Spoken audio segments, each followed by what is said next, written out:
Lakers added Russell Westbrook and Carmelo Anthony. They're the betting favorites to come out of the Western Conference.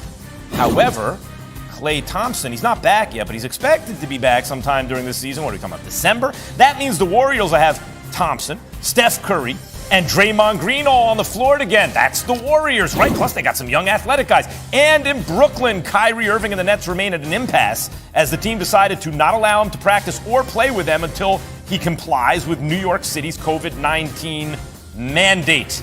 And finally, the Bucks are looking to defend their title. It all starts with Giannis Antetokounmpo, who's coming off a Finals MVP performance where he dropped 50 in Game 6, tied for the most in a Finals clinching win in league history. Okay, Tim, Giannis finally got over the hump last season and won his first title. I mean, they would have never gotten the whiff of the third round of the playoffs if Brooklyn had had any semblance of health. It went to a Game 7, foot on the line. They weren't as good as the Nets, not even close. However, it worked out. They won the title. And now I'm hearing you say, you told me this morning, on KJM, that's Keyshawn J. Wilmax, fantastic new radio show, in case people want 6 a.m. to 10 a.m., ESPN Radio.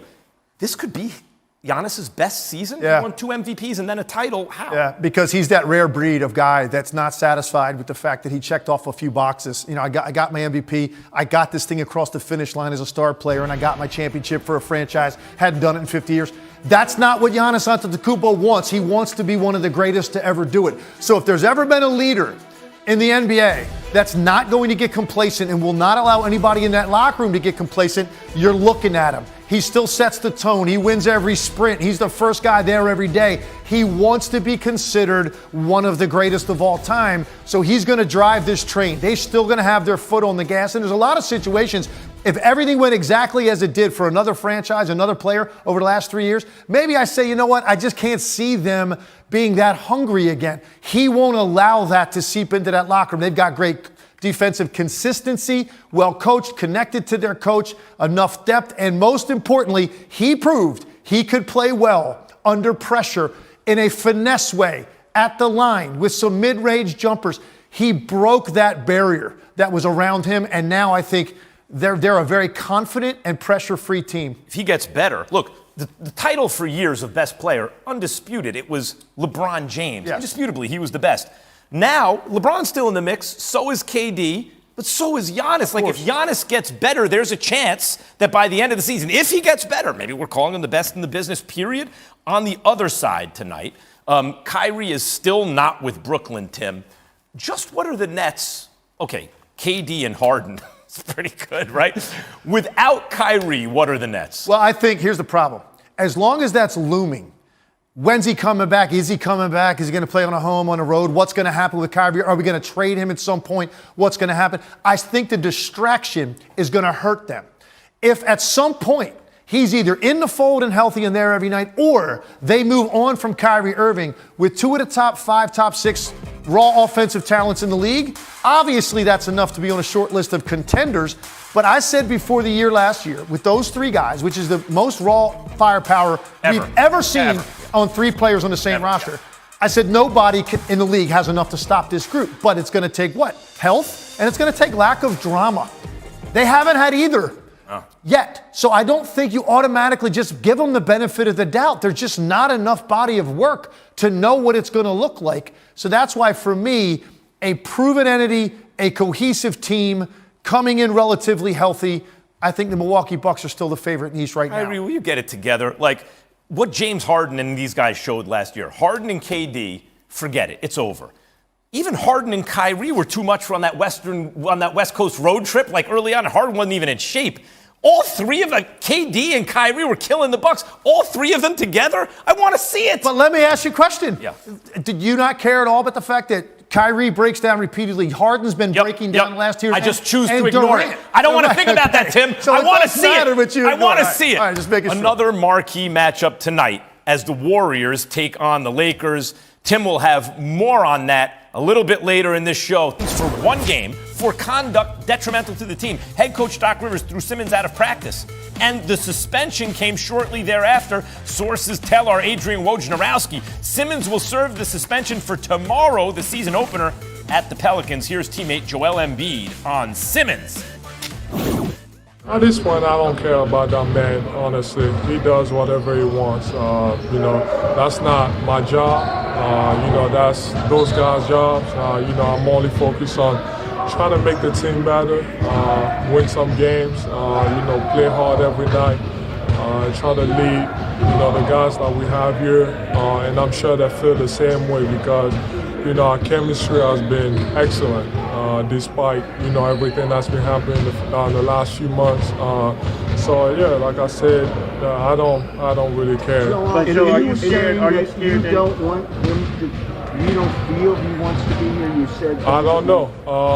He got suspended for his conduct, so I'll let you guys read into that. But I'm not sure. I don't know what's going on, honestly. I just wanna. I'm excited to play some games. I'm excited to go out and compete against other guys and, win some games. The best soap opera on TV today. Great to have NBA analyst Tim Legler joining us. Now, Legs, okay. Now, Simmons, I don't want to be there. After signing a max extension, his feelings are hurt because, I don't know, people want him to shoot the ball a little bit. So usually the player has a lot of leverage there, but it's not like his deal is coming up, so he stays away. Uh-oh, it's costing me money. Let me show up. I'll do the James Harden. I'll show them who's boss. And no, if you're going to do that, you're out of here. And it's costing you money still.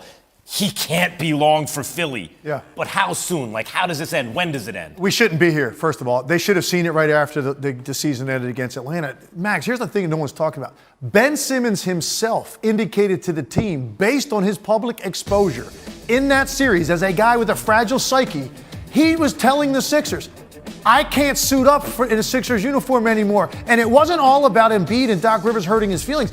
He knew himself in that market with that fan base, based on the way he played in that series where there's no other word for it, they saw fear.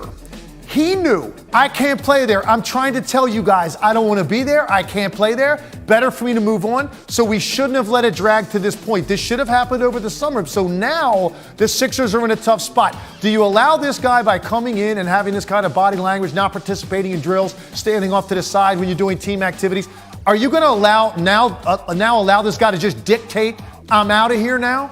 No, now the Sixers are probably going to dig in even a little bit more to try to force this guy back to the fold. And any way you look at it, it's a toxic situation, particularly as you're starting a season when you have positive energy. Everybody's 0-0 to start the year. This is a team that thinks they're a contender. You want guys that are bought in, pulling in the same direction. This is the exact opposite of that. So he has to go away. And this isn't going to turn around where all of a sudden on Friday night, he comes in and goes, you know what, let's go beat the Nets, guys. Accept that. Legs, I get it. Accept that. This is really interesting because you know who would take a distressed asset like Ben Simmons? And you're right. Like, by the way, Philadelphia fans were taking it easy on this guy. They were supporting him for years, and Joel Embiid right? just took it easy on him. Yeah, right. By the way. So Daryl Morey is the type of GM, distressed asset. I'll pick him up for pennies on the dollar. The problem is that's the Sixers GM, right? Okay. So Daryl doesn't want to give him away for pennies on the dollar. What do? Well, you can't force a guy to play except Legs. This is costing him millions at this point.